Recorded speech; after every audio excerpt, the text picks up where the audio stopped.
Okay, I'll directly start by giving a small introduction on self-organization, even if probably here it's not really required. But basically, what is interesting is that we all have a slightly different definition of self-organization.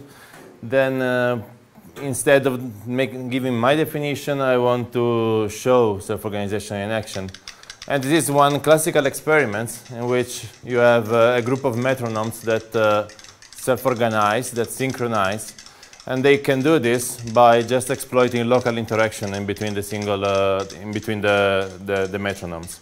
How do this interaction happen? Well, there is an exchange of energy thanks to the common platform on which they are placed. So this slight movement of the platform transfers energy in between the metronomes, and these metronomes are able to finally synchronize and get in pace. If you put back the platform on the ground, they will desynchronize immediately, just to show how important it is to have this energy flow in between the different agents in order to maintain self-organization. This is a simple example, a simple experiment you can do at home or during your classes, and shows that self-organization is a mix of individual rules and local interactions in between the different agents. Now, then, just few hints on what is self-organization. Well, we have emergence of global order in a system, which comes out of the numerous interactions in between the agents, which act on the basis of local information they have and local interactions in between the agents, and on the basis of very simple individual rules. What is important is also that in most of the self-organizing systems, the single agents have no reference to the global pattern they are contributing to create.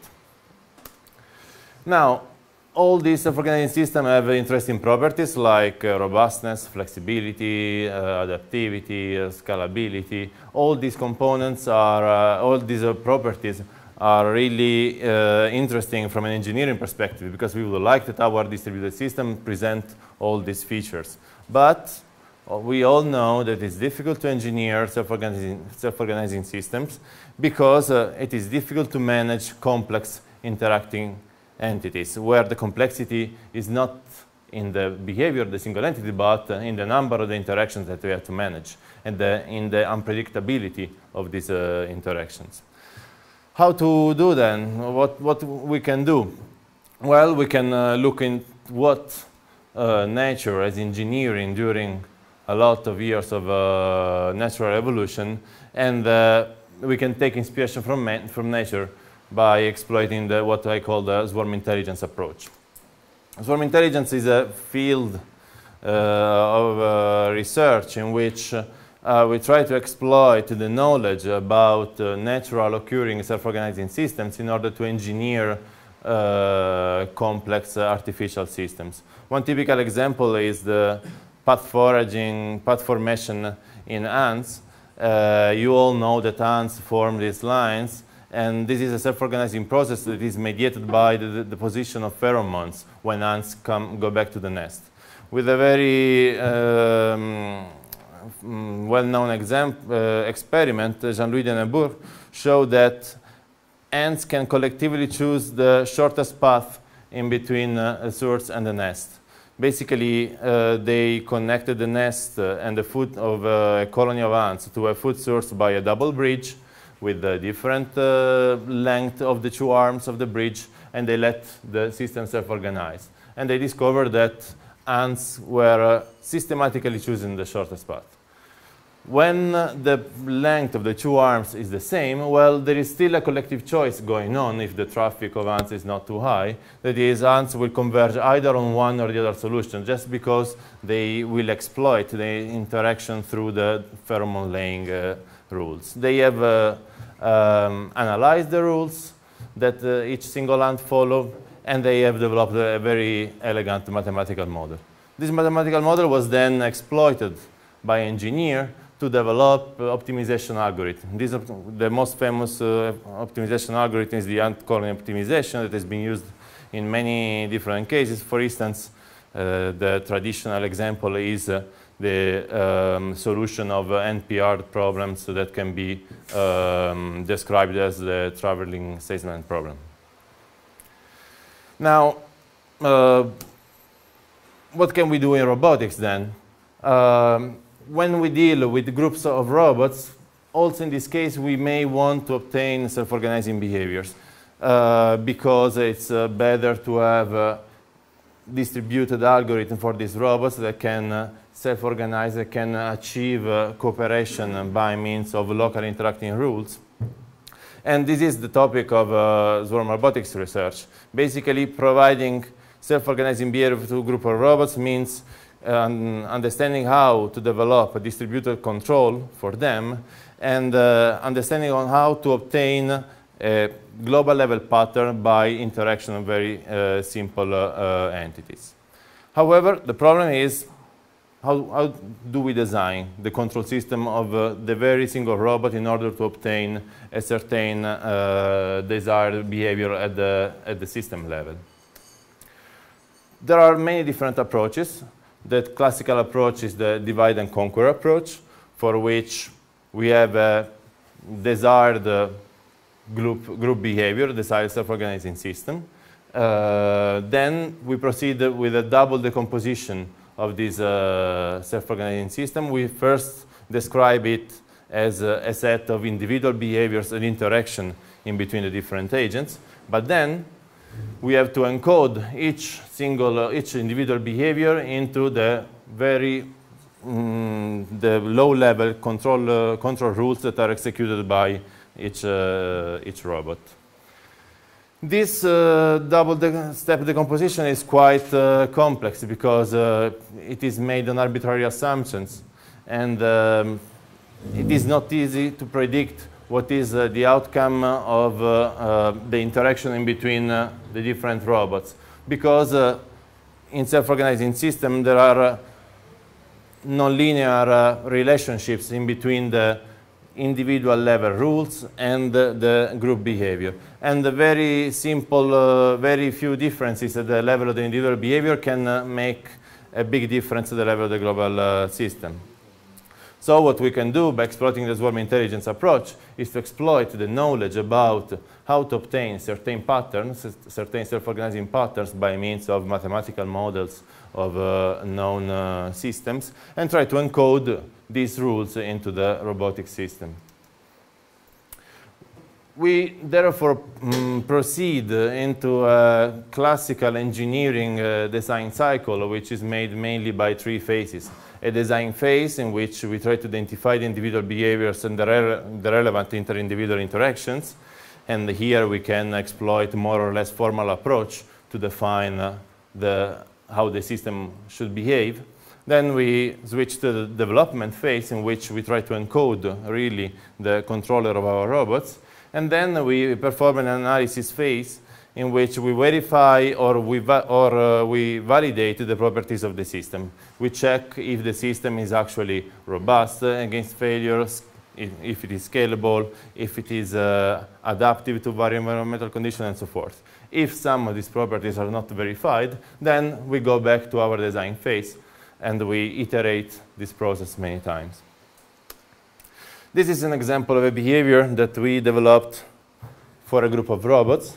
The goal of these robots is to search this arena and connect the initial the nest position to a target location. And we developed this by taking inspiration from the behavior of ants, which build a path that extend from the nest toward the external world until they find a location that is good enough.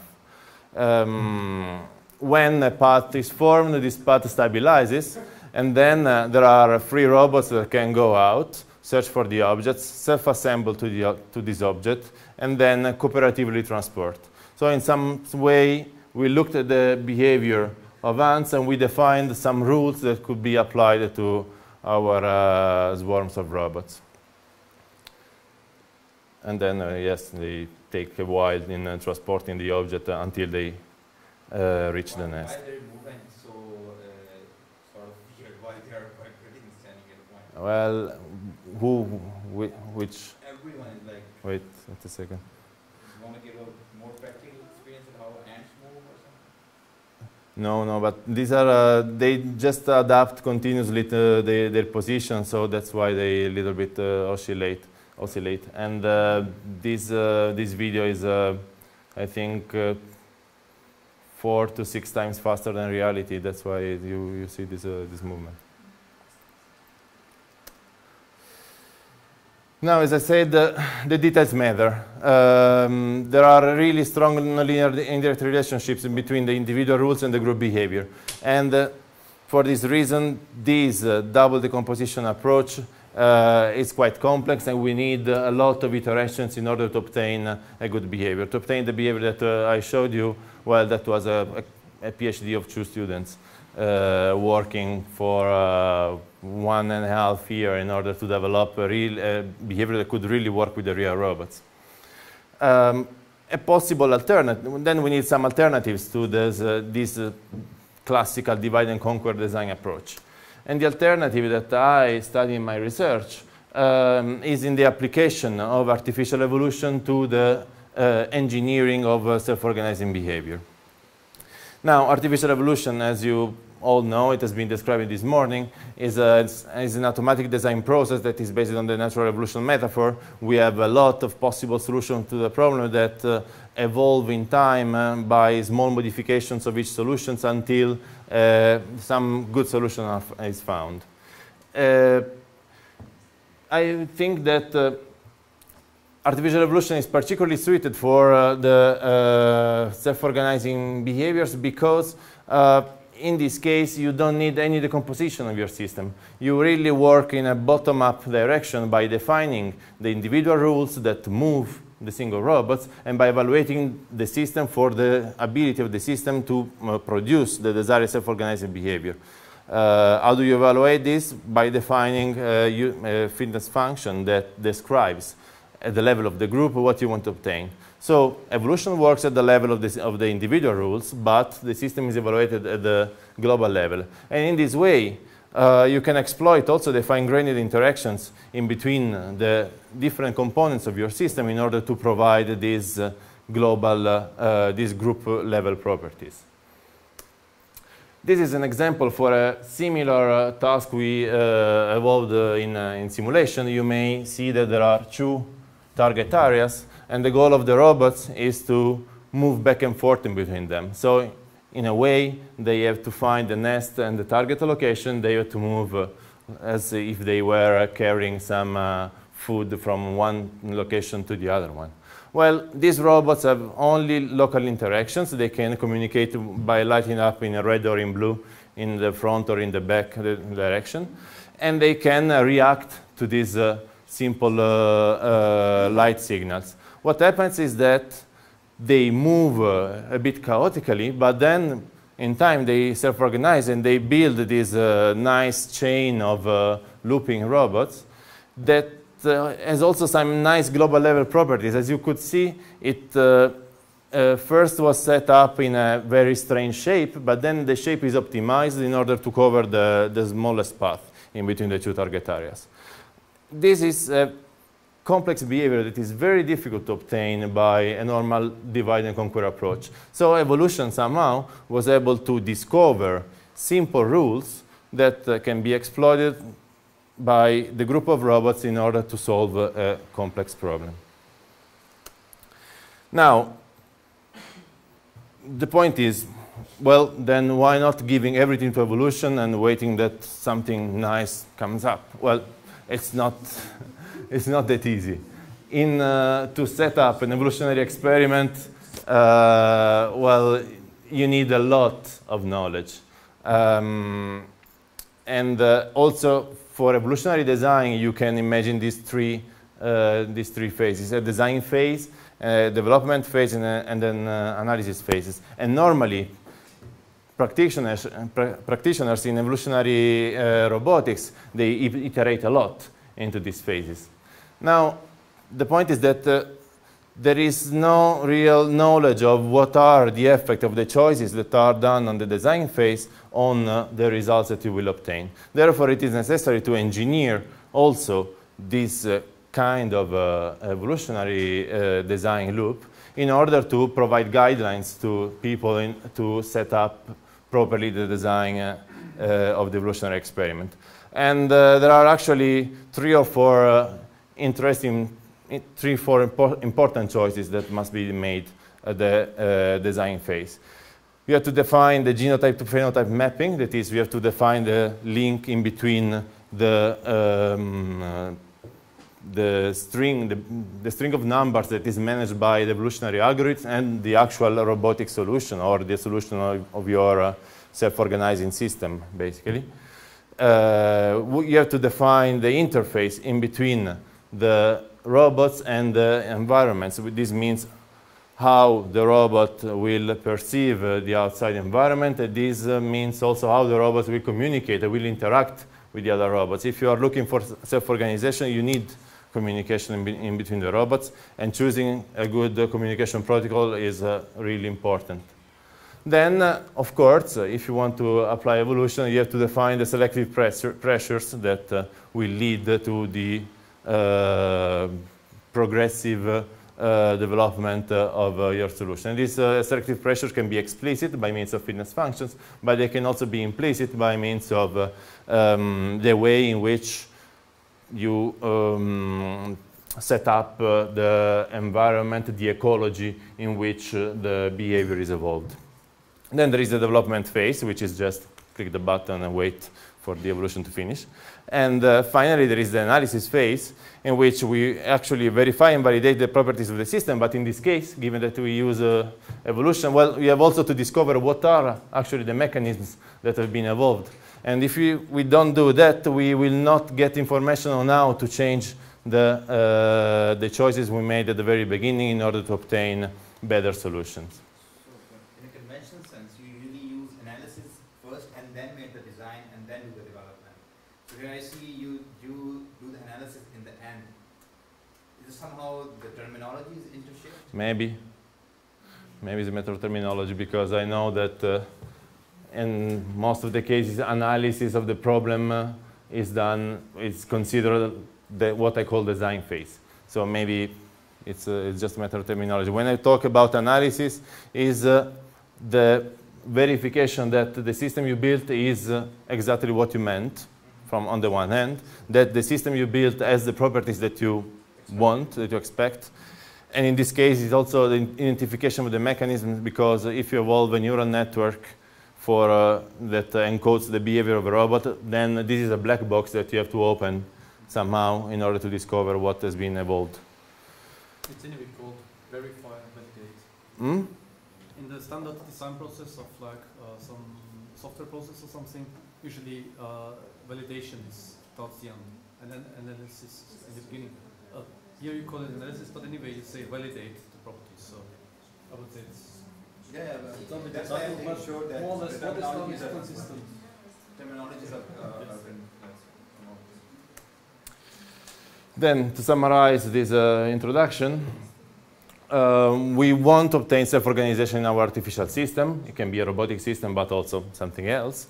This has nice properties, decentralization. We want to obtain simple individual behaviors, but still complex group patterns. And we want to obtain properties like flexibility, robustness, and adaptivity. Artificial evolution, I believe, it's a very good tool to design the individual behavior in order to obtain these self-organizing group patterns. And then we need a way to analyze the system. And in the past, I used the dynamical system theory in order to understand how the system works and also to predict the feature of the behaviors that have been evolved. This is one possibility. I will give you a case study about this. It is about the evolution of synchronization. Basically, the goal is to understand what is the minimal behavioral and communication system that we can provide to a group of robots to synchronize their periodic behavior. So we have two components. One component is we want to evolve the behavior of the robots to be periodic. On the other components, we want to evolve the communication in between these robots in order to obtain synchronization of this periodic behavior. We abstract the problem, and we have a toy problem in simulation. We had 3 robots evolving in parallel, and we in this closed arena with a gray gradient painted on the ground that could be perceived by the robots. And the robots were asked to perform oscillations in between these, along the y-axis. Basically, this is the individual behavior we asked the robots to perform. And then the robots had communication, and they were supposed to synchronize their oscillations. That is, they were asked to either move in phase or in antiphase, like that. We defined a very simple configuration for our robots. They were controlled by a neural network, feed-forward single-layer neural network, the simplest possible controller we could choose among the neural controllers. And the robots have very few sensors, just the ground sensors in order to detect the gray level, some proximity sensors for obstacle avoidance, and 2 wheels just to move around it, which provide a differential drive motion. For synchronization, we provide the robots with we have to define a communication protocol for the robots. These robots have different ways of communicating. They can emit light signals, they can emit sound signals, they have Wi-Fi, they can have also symbolic communication. We were looking for the simplest one, and we decided to provide the robots with the global signals that were perceived everywhere in the arena, which were also binary. That is, a robot could either not signal, which would mean 0 as a bit, or would signal with a light or with a sound signal, which would mean 1. On the perception side, robots were perceiving also in a binary way this signal. That is, either they have information about the fact that there is no one signaling, that this means 0, or if there is 1 or more robot signaling at the same time, they would perceive a 1. This is really the simplest possible communication protocol we could imagine, and we wanted to understand if this is sufficient to evolve self-organizing synchronization. We have set up our evolutionary system by using an homogeneous group of robots. That is, all robots are identical. They execute exactly the same neural network. They therefore perform the same behavior. And we developed the fitness function with 2 components, one to reward the individual motion, that is oscillations, and another component to reward synchronization. And we computed these as the cross correlations of the y position with some tweaking of the mathematics. We run 20 different times the evolutionary machinery, and we obtained synchronization behaviors in all of them. And they look like this. The robots move. They start from a random position, random orientation. When you see a red spot on a robot, they are actually communicating. And by reacting to the incoming signals, they slightly modify their individual behavior, eventually achieving a good synchronization of their movement. We also replicated this in reality with real robots. Actually, you don't see very well the colors, but when one robot lights up in red, it is emitting a signal, and when it lights up in blue, it is perceiving a signal.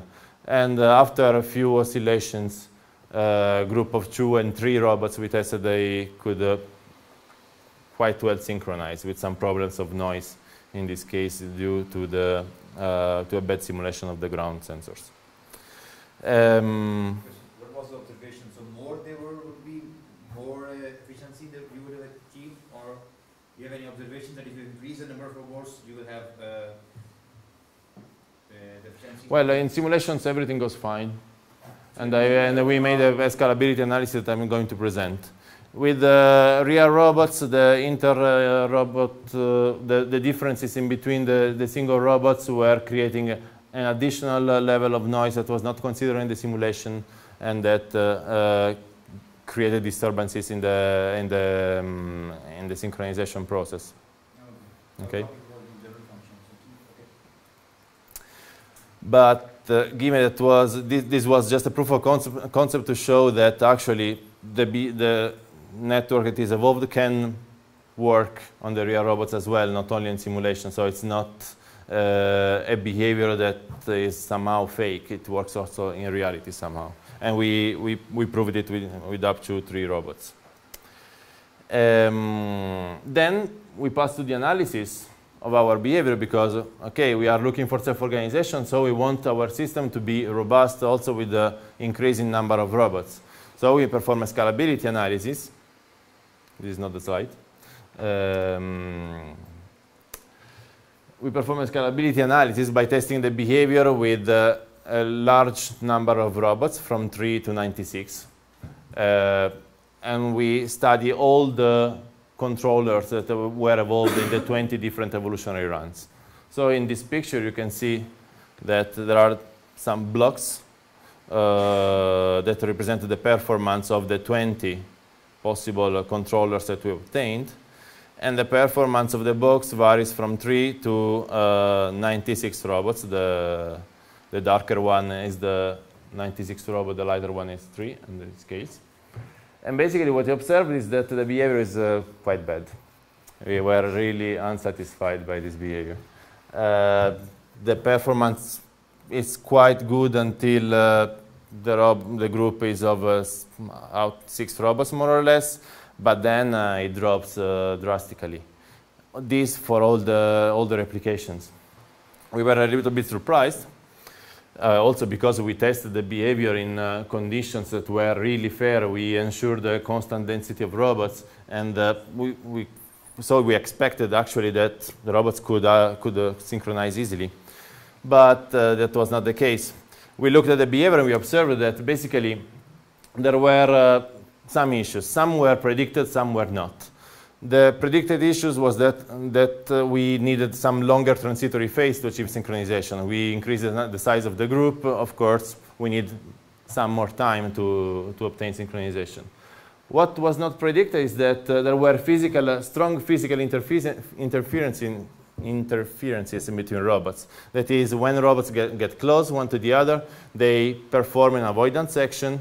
This avoidance action makes the robot, the pair of robots, not synchronized with the others, and of course the performance lowers in this case. The higher the number of robots in the group, the more probable is that at each time step there is some interaction in between the robots. That is, we have an increasing interference with the group size. But each collision avoidance action leads also to desynchronization of the robots, which means the robots will communicate to the other robots this fact. And given that we have a global signal, all the group will be affected. And therefore, all the group will react to the collision avoidance movement of just a couple of robots, which means that there is a too strong influence of one robot with respect to the group. Maybe if you change the angle of the collision avoidance, then it could smoothen this. Maybe. People walk in the crowd, they kind of. But the point is. Bounce with each other. No, actually yes, but you have to imagine that when you avoid someone, you are just avoiding that person and you don't influence the whole crowd. The point is that what was wrong here was the choice in the communication protocol we did at the very first, in the very first stance. We have chosen a communication protocol that is global, which means that every single interaction between robots, all the other robots hear this and they react. So what we decide to do is, well, okay, collisions in between robots and physical interferences are a problem in this case.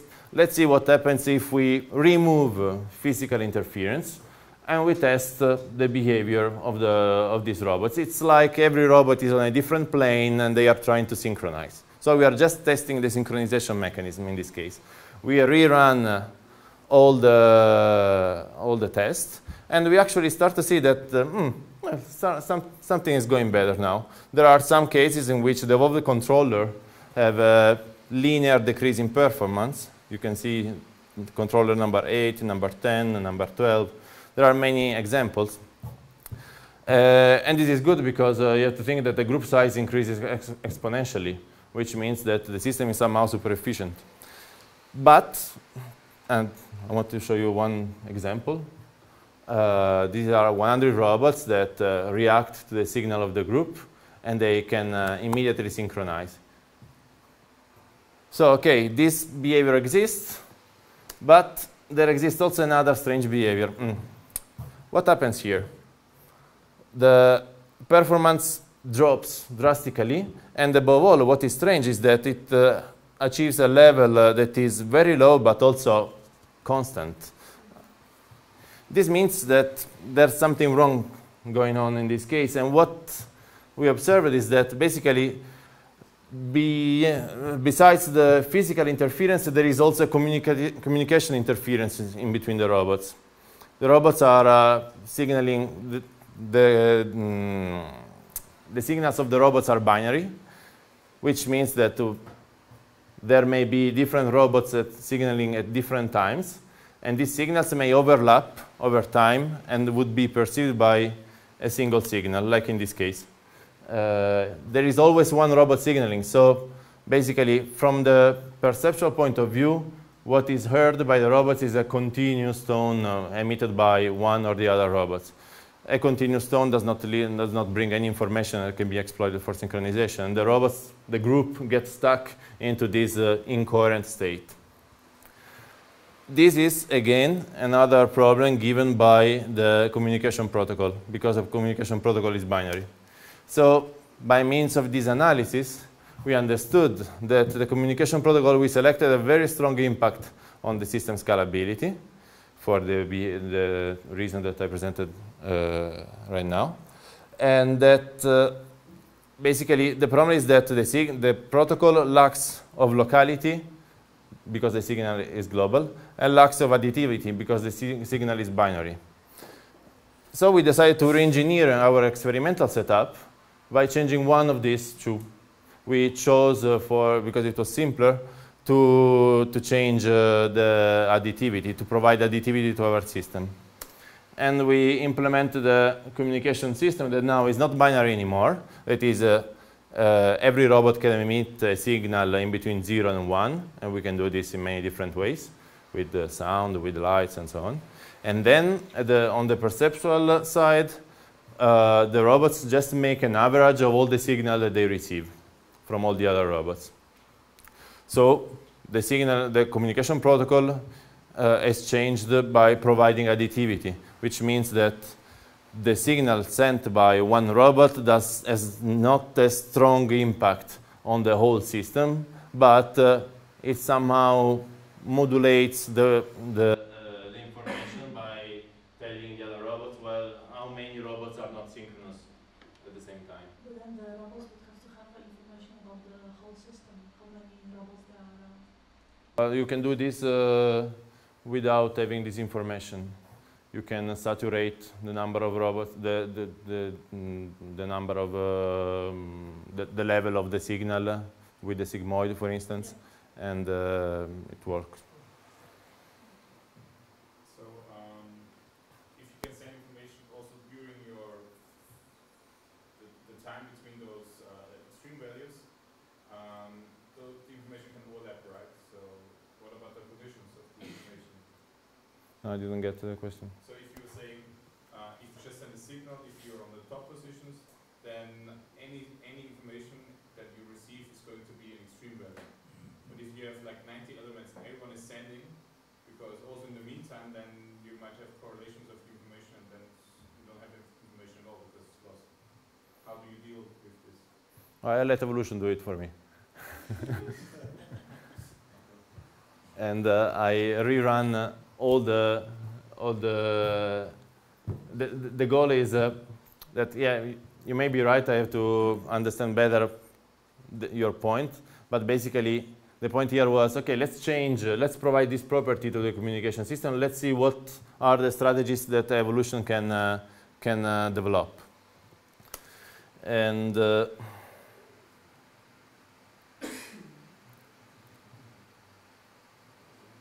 yeah. we run again 20 evolutionary runs. All the evolutionary runs are successful, and we perform a scalability analysis. This is with physical interactions. And we can see that already in this case, the situation is much better. There are a lot of controllers that perform very well, which means that physical interactions in between robots, collision avoidance action do not influence the whole group anymore. There are some cases in which the situation is not very good, but these controllers were never evolved with so many robots. They were evolved only with 3 robots, which means it's acceptable that in some cases we have not a very good performance. Just one question here. So the evolution is only for 3 robots all the time? Yeah. And then you use the same algorithm like for up to 96? Yes. Okay. And if I run the scalability analysis for the synchronization mechanism per se, without physical interactions, well, we obtain nearly perfect scalability for all the behaviors. In all cases, you can see a linear decrease in performance, which depends basically on the amount of time that the robots signal that somehow has a bearing on the speed of the synchronization mechanism. But in all cases, we obtain a very good synchronization mechanism in between the robots. So the take-home message is that we can obtain self-organizing behaviors with artificial evolution, and we need to perform a good analysis of the behavior we obtain in order to understand the mechanisms that we obtain, and to have also some knowledge on how to re-engineer the system in order to obtain better performance, better properties for our group of robots. Now, I'll try to go a little bit beyond robotics, because I think that in the end, this technique of exploiting artificial evolution can be generalized to any system in which you have agents that can somehow interact. We can engineer emergence in a large-scale distributed system with both approaches, the swarm intelligence approach that I briefly presented at the beginning, and with the evolutionary design. And basically, if we look at the behavior of complex systems in nature that are made by a lot of interacting entities, well, the goal in my eyes is to provide some cognitive processing to complex distributed systems. What I mean is that we can develop, either through the swarm intelligence approach or to evolutionary design, some systems that can perform distributedly optimal decision making, optimal allocation of resources. That is, these are all processes that are made in cognitive processes by cognitive systems. And the link, there exists a link in between swarm intelligence and cognition. Basically, if you look at the whole colony, you can see it as a superorganism that performs complex tasks during its life. These tasks are functionally similar to cognitive tasks performed by the brain. A decision making performed by ants in selecting the best location where to build the nest has exactly the same properties of a decision making performed by the brain in selecting one option in a binary choice task. This has been proved theoretically. Models of decision making have been developed, and they match for both the colony behavior and the cognitive processes of the brain, which means that there are some inherent self-organizing processes going on that are very similar in the two cases, and we can obtain them also in artificial system. That's why we can talk about cognition also with respect to artificial systems. But in order to do that, we need a principled understanding of what are the mechanisms that support cognition. In my research, my goal is to gather this understanding about which are the possible classes of self-organizing processes that lead to some cognitive result, that is decision making or switch of attention and so on, learning, and try to develop that into a distributed artificial system. Also, what is needed, both if we take the swarm intelligence approach or the evolutionary approach, is to develop an engineering methodology to obtain this kind of behaviors in complex systems. And that's it. So thank you for your attention. And,